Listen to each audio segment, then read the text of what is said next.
Let's make this loaf of bread for $1.06.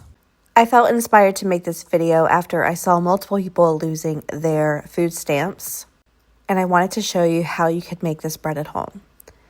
So we could get 3 packets of yeast at Walmart for $1.14. This will make 3 loaves of bread. And then this bag of flour will make about 3.5 loaves of bread for $2.38, bringing our total to $3.52, which brings our per loaf total to $1.06. So here's how you make it. You use 2 cups of warm water and then 1 packet of yeast. This is something you can start in the morning of a food prep day, and it'll be done by the afternoon. Go ahead and mix in your yeast before setting aside. And grabbing a big bowl, you will do 4 cups of flour.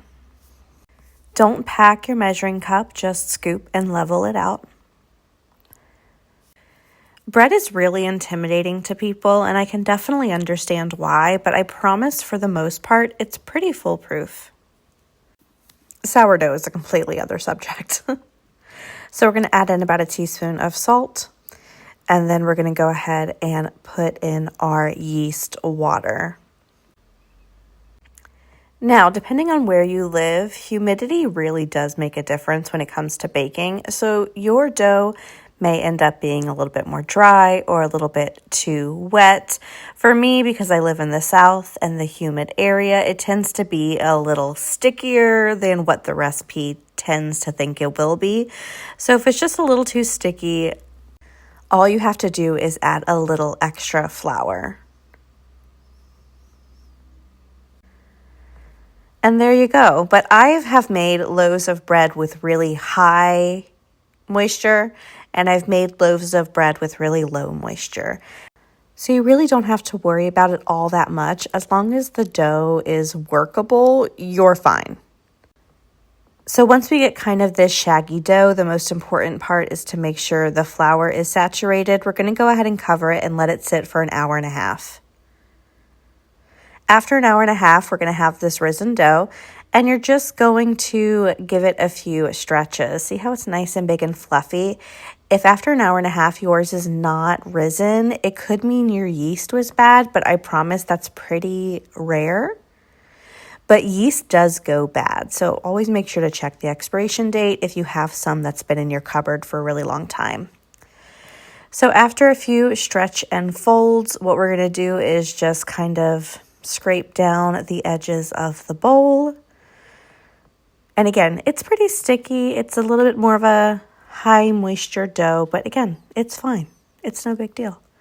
And we're going to go ahead and cover it and let it sit for another hour and a half. All right, so this is our second rise, and what we're going to do is give it another stretch and fold. We're building tension, okay? The gluten is glutening, and it's kind of creating this nice round shape.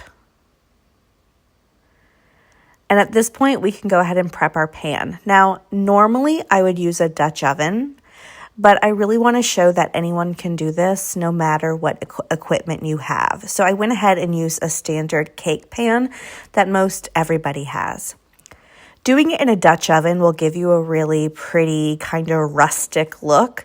But again, I'm just trying to prove that anyone can do this, no matter what material you have.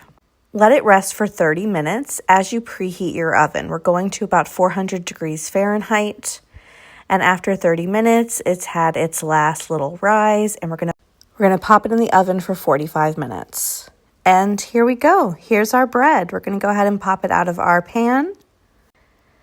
You can give it a little knock, and you'll hear kind of a hollow sound. That's usually a good sign. And we're gonna let it rest for about 10 minutes. And after 10 minutes, we have our bread. It's still pretty hot. If you can let it sit a little longer, it'll help it form a little bit more structure. But here we go. Bread is really easy to make. You just need time. Starting this on a Sunday morning, Saturday morning, or a food prep day, we'll have this done by the afternoon. So if you find it difficult right now to feed your family or to get by on what money you have available for groceries, I really hope this sort of recipe is helpful to you. Remember, the ingredients we bought will make about 3.5 loaves of bread.